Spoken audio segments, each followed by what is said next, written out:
ਅੱਛਾ ਯਾਰ, ਗੱਲ ਇਸ ਤਰ੍ਹਾਂ ਵਾ, ਅੱਜ ਹੈਗਾ ਈਦ ਦਾ ਦਿਨ ਹਾਂਜੀ ਤੇ ਬੜਾ ਨੇਕ ਦਿਨ ਆ। ਹਾਂਜੀ। ਤੇ ਹਾਲਾਤ ਵੀ ਕੁਛ ਇਸ ਤਰ੍ਹਾਂ ਦੇ ਨੇ ਇਸ ਤਰ੍ਹਾਂ ਦੇ ਨੇ।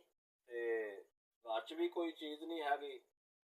ਤੇ ਮੈਂ ਨਾ ਸ਼ਹਿਰ ਜਾਣਾ ਵਾ, ਸ਼ਹਿਰ, ਹਾਂਜੀ ਤੇ ਉਥੋਂ ਗੋਸ਼ਤ ਇਕੱਠਾ ਕਰਕੇ ਨਾ ਲਿਆ ਕੇ, ਜੀ। ਤੇ ਚਲੋ ਹੋਰ ਨਹੀਂ, ਤੇ ਚਲੋ ਆਸ ਹੀ ਹੁੰਦੀ ਨਾ, ਸਾਲ ਦੀ ਇੱਕ ਗਰੀਬ ਬੰਦੇ ਨੂੰ ਆਸ ਹੁੰਦੀ ਆ ਕਿ ਚਲੋ ਯਾਰ ਈਦ ਆਏਗੀ ਤੇ ਗੋਸ਼ਤ ਖਾਵਾਂਗੇ। ਹਾਂਜੀ ਤੇ ਮੈਂ ਗੋਸ਼ਤ ਲੈ ਆਉਣਾ ਵਾ, ਯਾਨੀ ਕਿ ਕੋਠੀਆਂ ਵਾਲਿਆਂ ਨੂੰ, ਜਿਹੜੇ ਵੱਡੇ ਵੱਡੇ ਲੋਕ ਹੈਗੇ ਨਾ, ਉੱਥੋਂ ਜਾ ਕੇ ਗੋਸ਼ਤ ਇਕੱਠਾ ਕਰਕੇ ਲਿਆਉਣਾ, ਤੇ ਆਪਾਂ ਹਾਂਡੀ ਪਕਾਉਂਦੇ ਹਾਂ। ਹਾਂਡੀ ਪਕਾ ਕੇ ਤੇ ਆਪਾਂ ਆਪਣੇ ਬੱਚਿਆਂ ਨੂੰ ਖਵਾਉਂਦੇ ਆ, ਹਾਂਜੀ ਬੱਚਿਆਂ ਦਾ ਪੇਟ ਭਰਨੇ ਆ। ਹਾਂਜੀ। ਠੀਕ ਹੈ ਨਾ।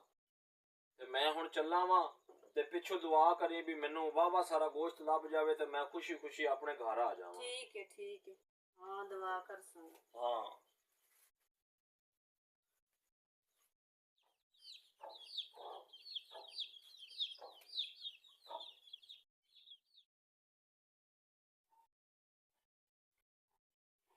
ਸੁਬਹ ਦਾ ਗਿਆ ਹੈ, ਅਜੇ ਤੱਕ ਨਹੀਂ ਆਇਆ। ਆਸ ਹੀ ਲੱਗੀ ਬੈਠੀ ਹੈ। ਕੀ ਕਰਾਂ। ਚਲੋ।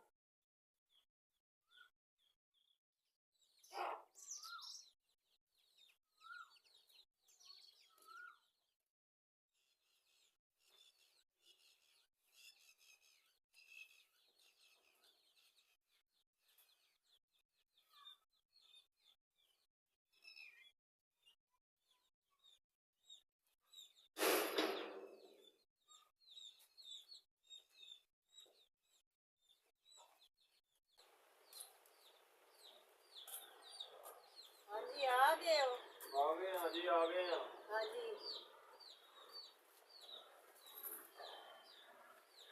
ਅਲੱਗ ਬੜਾ ਸੁੱਕਿਆ ਪਿਆ, ਪਾਣੀ ਦਾ ਗਲਾਸ ਲੈ ਕੇ ਆ। ਅੱਛਾ ਜੀ। ਹਾਏ ਹਾਏ, ਬੰਦਾ ਪੈਦਲ ਚੱਲ ਚੱਲ ਕੇ ਥੱਕ ਗਿਆ ਵਾ। ਇਹ ਲਓ ਪਾਣੀ ਪੀ ਲਵੋ ਤੁਸੀਂ।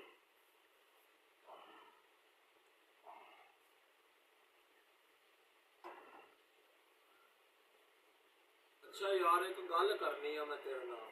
ਹਾਂਜੀ ਕਰੋ। ਮੇਰੇ ਨਾਲ ਦਿਲ 'ਚ ਦੁੱਖ ਜਿਹਾ ਭਰਿਆ ਆ।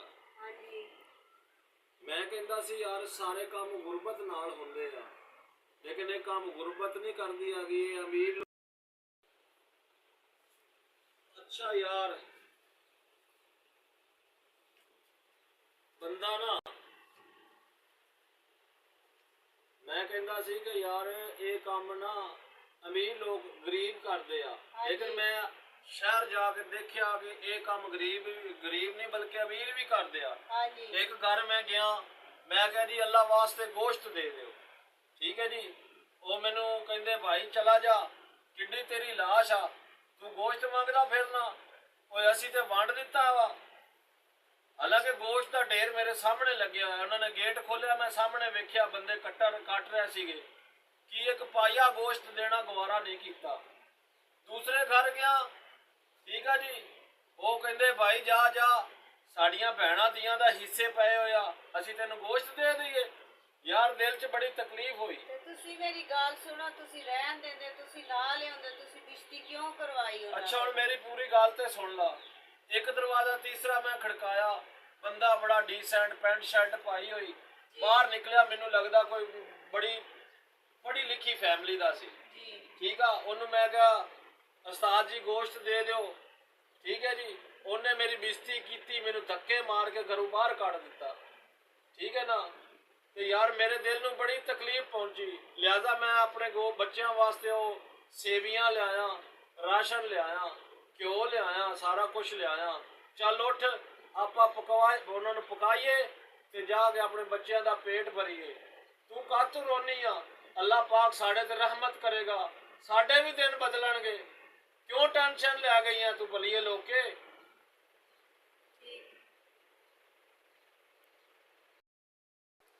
अस्सलाम वालेकुम जी भैनों ते भराओ, की हाल चाल है तुहाडा? ठीक ठाक हो?